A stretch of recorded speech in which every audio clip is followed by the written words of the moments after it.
si c'est d'autres stratégies que tu utilises, que ce soit le fix and flip, que ce soit le Airbnb, que ce soit les appartements meublés pour les étudiants ou les appartements pour les comment on les appelle, les artisans, ou alors les personnes qui viennent louer les appartements ou bien les chambres, les monteurs qui viennent seulement louer les lits dans les appartements et tout, pour les travailleurs saisonniers là et tout. Oui, dans ce genre de stratégie, oui, on peut encore discuter. Tu peux t'organiser pour pouvoir, tu peux vendre, tu peux te libérer de ce bien même avant. Oui, parce que lorsque un appartement est comme ça, ou alors lorsque tu as un appartement qui te génère des cash flows très élevés, oui, tu peux décider de te vendre le bien. Oui, tu peux décider de vendre le bien. Parce que non seulement le fait que le cash flow soit élevé, ça augmente également la valeur du bien. Donc, même si à la fin, tu dois payer les impôts, payer les indemnités à la banque, le cash flow est tellement élevé, si bien que la valeur du bien est tellement élevée que le prix d'achat sera aussi élevé et c'est comme ça que ta marge sera également élevée. De toutes les façons, tout dépend de la stratégie que tu as mis sur pied, tout dépend, n'est-ce pas, de toi, tout dépend de ce que tu veux, tout dépend de tes objectifs. Donc, mais je te déconseille, il ne faut pas avoir comme premier objectif, comme première idée, n'est-ce pas, de vendre ton bien avant 10 ans. Si tu es face à une situation, si tu es confronté à un problème que tu dois résoudre absolument, oui, tu peux bien faire tes calculs, tu peux chercher quelqu'un qui s'y connaît, qui t'aide à calculer. Tu dois maîtriser exactement la valeur de ton bien avant de vendre. Et en faisant tes calculs, si à la fin, tu rentres dans tes frais, si à la fin tu as un bénéfice que tu es acceptable, tu peux vendre. Mais je vais dire, avoir l'idée, c'est-à-dire qu'investir dans l'immobilier, avoir l'idée de revendre directement avant 10 ans, c'est dangereux, tu peux essuyer une perte.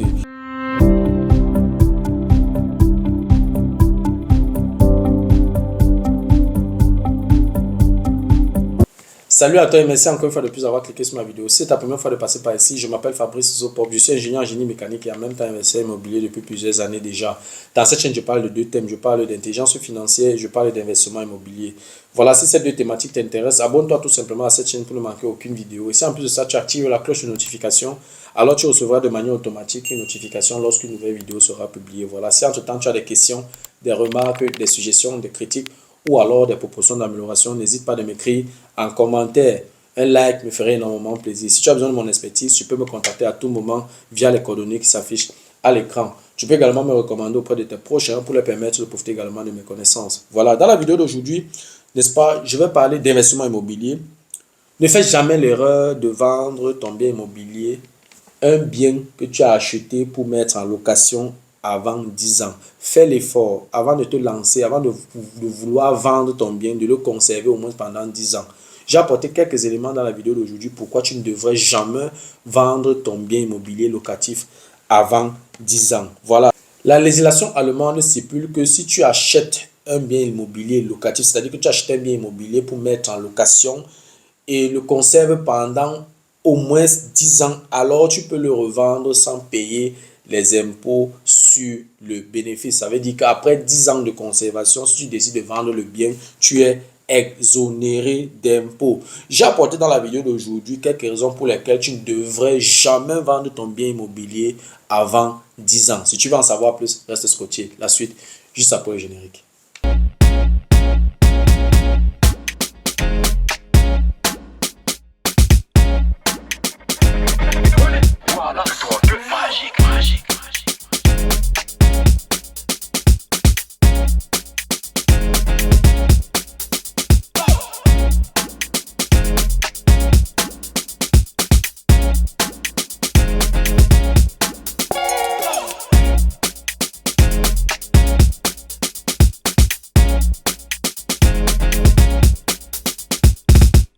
Voilà, comme je l'ai énoncé à l'introduction, je t'ai apporté, n'est-ce pas, quelques éléments, quelques raisons pour lesquelles tu ne devrais jamais vendre ton bien immobilier avant 10 ans. Donc, je te déconseille, si tu décides de te lancer dans l'immobilier locatif, planifie déjà que tu dois conserver ce bien au moins pendant 10 ans.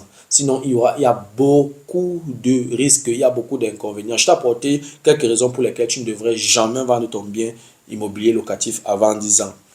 Première raison pour laquelle tu ne devrais pas vendre ton bien immobilier avant 10 ans, les impôts sur le bénéfice après vente. Si tu vends ton bien locatif avant 10 ans et tu effectues un bénéfice, alors tu vas payer 40% de ce bénéfice à l'administration fiscale si ton taux d'imposition c'est 40%. Si ton taux d'imposition c'est 30%, tu vas payer 30% du bénéfice. Donc si ton taux d'imposition c'est 42%, alors tu vas payer 42% du bénéfice que tu as obtenu après vente. On va prendre un exemple simple pour que ce ne soit pas comme la musique classique. Si tu as fait un bénéfice par exemple de 50 000 euros après la vente de ton bien immobilier locatif, alors tu vas payer 40% de 50 000 euros, c'est-à-dire 20 000 euros à l'administration fiscale si ton taux d'imposition c'est 40%.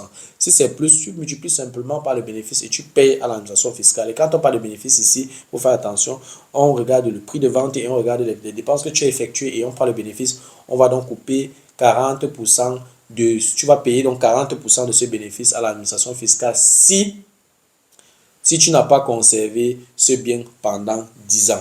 Ça, c'est donc la première raison pour laquelle tu ne dois pas vendre ton bien immobilier avant 10 ans. Deuxième raison pour laquelle tu ne devrais pas vendre ton bien immobilier avant 10 ans, l'indemnité de remboursement anticipé à la banque. Généralement, la première phase du crédit immobilier dure 10, 15, parfois 20 ans, en fonction de la banque, en fonction de celui qui t'accompagne, en fonction de tes objectifs, en fonction de la stratégie immobilière que tu as derrière. En tout cas, la première phase de crédit qu'on appelle en allemand généralement Zinsbindung peut durer 10 ans, 15 ou 20 ans. Et en plus de ça, après que tu aies signé cette première phase de financement, dans les documents de ton crédit, c'est mentionné quelque part que tu as droit tu as le droit de résilier le contrat après 10 ans sans payer d'indemnité. C'est écrit dans tous les documents, dans tous les crédits, dans tous les contrats de crédit. Même si ta première phase de financement a été fixée à 15 ou à 20 ans, après 10 ans, tu n'as pas encore atteint la durée. Tu n'as pas la durée, c'est pas encore à échéance parce que dans la première phase, tu avais signé 15 ans. Après 10 ans, tu as le droit, n'est-ce pas, de résilier le contrat et tu ne payes pas d'indemnité de remboursement anticipé à la banque. Le législateur a fixé comme ça. Donc 10 ans, si tu es resté dans le contrat de crédit pendant 10 ans, alors tu n'as pas d'indemnité à payer, quelle que soit la durée que tu as fixée au départ pour la première phase du financement. Et cette indemnité de remboursement anticipé, c'est ce que les Allemands appellent Vorfälligkeit Entschädigung. Donc, généralement, lorsque tu vends avant les 10 ans, ou alors avant échéance, lorsque tu veux rembourser le crédit avant échéance, alors tu vas payer les indemnités. Dans ce cas, si tu conserves pendant 10 ans, alors tu as le droit donc de résilier le contrat. Donc, si tu résilies, comme je l'ai dit, si tu résilies le contrat de crédit avant échéance, alors tu vas payer les indemnités de remboursement anticipé à la banque et parfois ça s'élève à plusieurs dizaines de milliers d'euros. Il faut faire extrêmement attention. Il faut savoir ce que tu fais. Tu dois avoir une stratégie claire. C'est pour ça que je te déconseille, n'est-ce pas, de vendre ton bien immobilier locatif avant 10 ans. Troisième raison pour laquelle tu ne devrais pas vendre ton bien immobilier avant 10 ans, la dette restante est encore élevée. Donc, généralement, le taux de remboursement varie entre 1 et 3% pour les investisseurs immobiliers. Donc, je ne connais pas d'investisseur immobilier qui est vraiment investisseur immobilier qui va se lancer dans un remboursement, un taux de remboursement de 4%, sauf s'il a une autre stratégie derrière, peut-être avec d'autres placements financiers où il balance et tout. Là, c'est un autre débat. Ou alors, il veut vraiment épargner de l'argent dans cet investissement-là. Parce que oui, je vais dire quoi? Mettre le taux de remboursement à 4%, c'est un peu comme si chaque année tu décides d'injecter l'argent à l'intérieur. Donc 4% c'est élevé. Donc généralement, dans la plupart des cas, avec l'expérience que j'ai, les taux de remboursement varient généralement entre 1 et 3% par an pour les investisseurs immobiliers. Et après 10 ans, si on tient compte donc, disons, de la moyenne de 1 à 3%, bon, tenons compte peut-être de 2%, c'est la moyenne. Après 10 ans, si tu as un taux de remboursement de 2%, tu n'as que remboursé 25% du crédit. Ça veut dire que tu as encore une dette, tu as encore 75%. Si tu avais pris un financement à 100%, oui. Si tu avais pris un financement à 100%, après 10 ans, tu n'as remboursé que 25% du crédit. Qu'est-ce que ça signifie? Ça signifie que si le bien perd 25% de sa valeur et que tu décides de vendre le bien après 10 ans, pourtant tu n'as que remboursé 25%, ça veut dire qu'en fait, en vendant le bien à 25% moins que sa valeur, tu as juste récupéré ta dette restante. C'est-à-dire que tu as pris l'argent à l'acheteur, tu allais donner le tout à la banque, rien ne reste dans ta poche. C'est ce que ça signifie. Donc en 10 ans, tu n'as pas remboursé grande chose.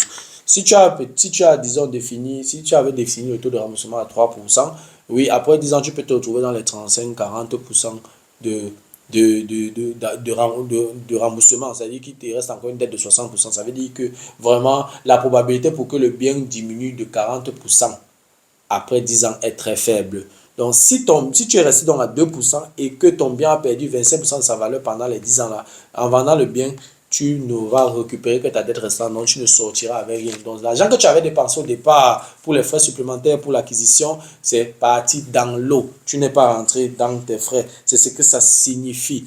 Donc, après 10 ans, c'est très peu, n'est-ce pas, pour vendre ton bien. Tu n'as pas encore remboursé grande chose. Donc, en dehors des raisons que j'ai citées tout à l'heure, il y a cette raison où le remboursement est encore trop bas.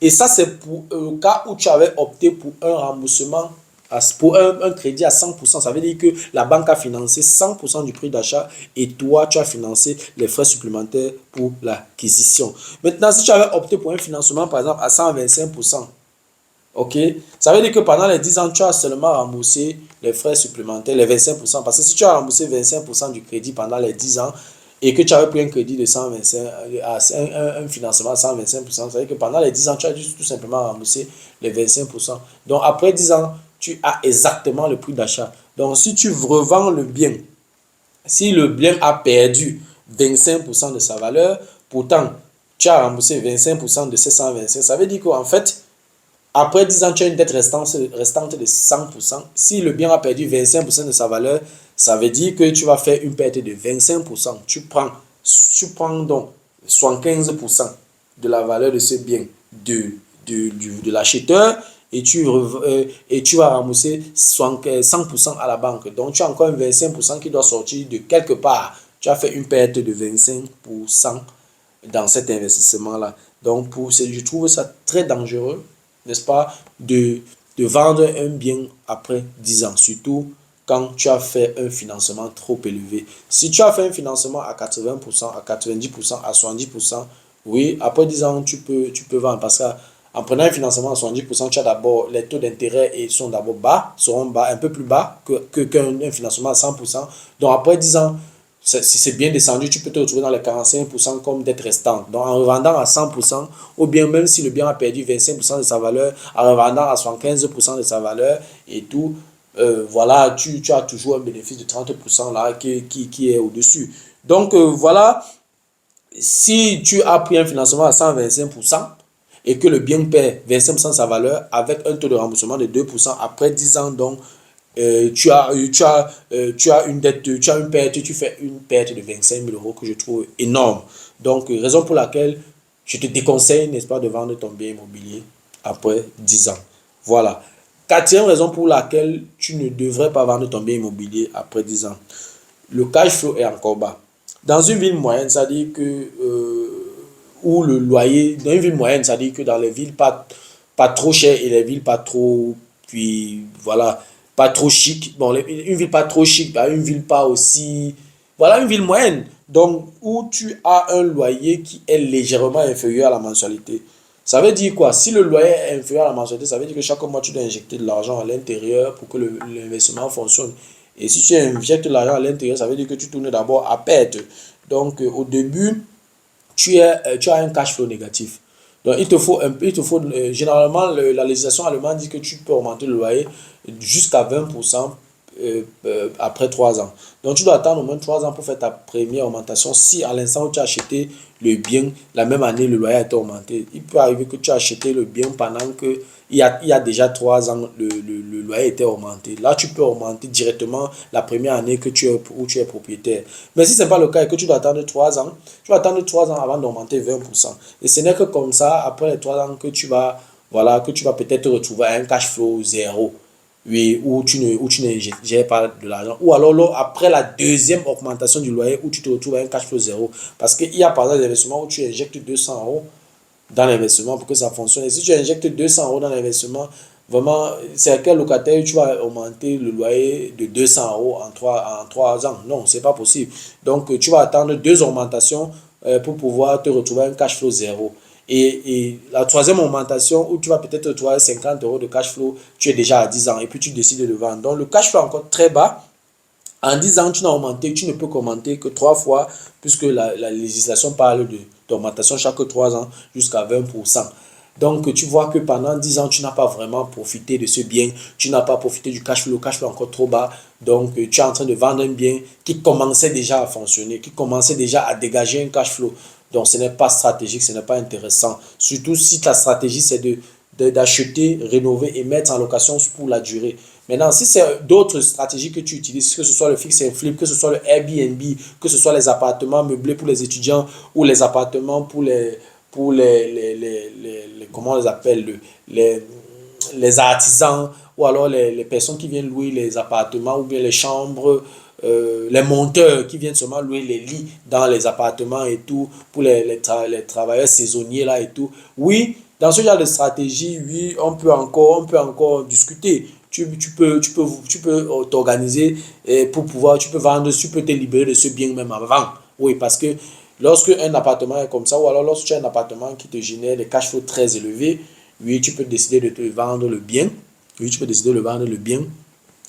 Parce que non seulement le fait que le cash flow soit élevé, ça augmente également la valeur du bien. Donc, même si à la fin, tu dois payer les impôts, payer les indemnités à la banque, le cash flow est tellement élevé, si bien que la valeur du bien est tellement élevée que le prix d'achat sera aussi élevé et c'est comme ça que ta marge sera également élevée. De toutes les façons, tout dépend de la stratégie que tu as mis sur pied, tout dépend, n'est-ce pas, de toi, tout dépend de ce que tu veux, tout dépend de tes objectifs. Donc, mais je te déconseille, faut pas avoir comme premier objectif, comme première idée, n'est-ce pas, de vendre ton bien avant 10 ans. Si tu es face à une situation, si tu es confronté à un problème que tu dois résoudre absolument, oui, tu peux bien faire tes calculs, tu peux chercher quelqu'un qui s'y connaît, qui t'aide à calculer. Tu dois maîtriser exactement la valeur de ton bien avant de vendre. Et en faisant tes calculs, si à la fin, tu rentres dans tes frais, si à la fin, tu as un bénéfice que tu acceptable, tu peux vendre. Mais je vais dire, euh, avoir l'idée, c'est-à-dire qu'investir dans l'immobilier, avoir l'idée de revendre directement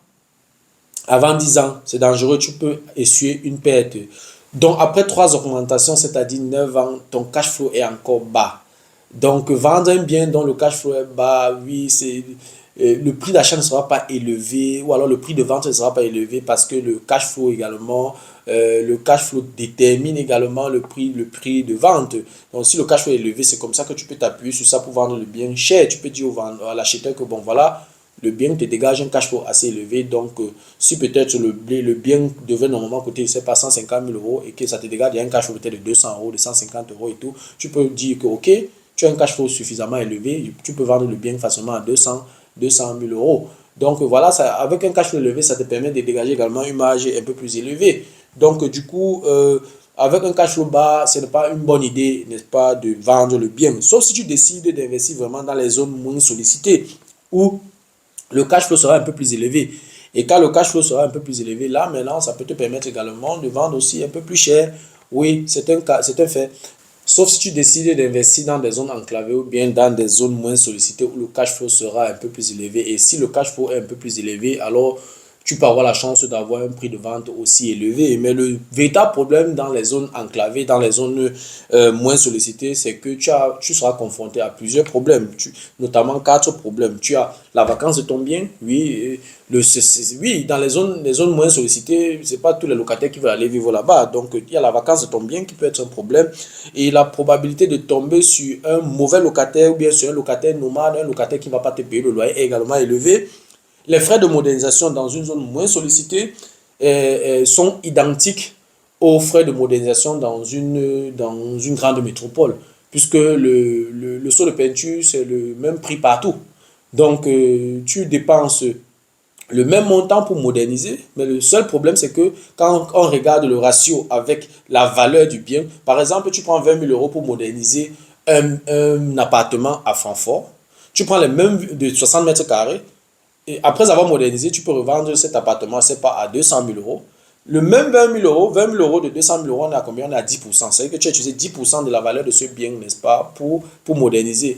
Si on va maintenant dans une zone reculée, c'est pas Chemnitz ou bien c'est pas trop dans une ville trop éloignée, loin quelque part à l'est de l'Allemagne là-bas et tout, tu vas dépenser 20 000 euros pour moderniser un bien qui coûte 60 000 euros. Ça fait 30%. Le ratio est de 30%, donc c'est pas bon, c'est pas un bon investissement. Ce n'est pas un bon investissement. Tu ne peux pas prendre un tiers de la valeur du bien pour moderniser d'un côté et de l'autre côté, tu prends un dixième de la valeur du bien pour moderniser. Donc, il n'y a pas vraiment match. Donc, avant de te lancer dans une zone enclavée, il faut beaucoup réfléchir. Les frais de modernisation des deux côtés sont identiques, mais d'un côté, la valeur du bien est très, très faible.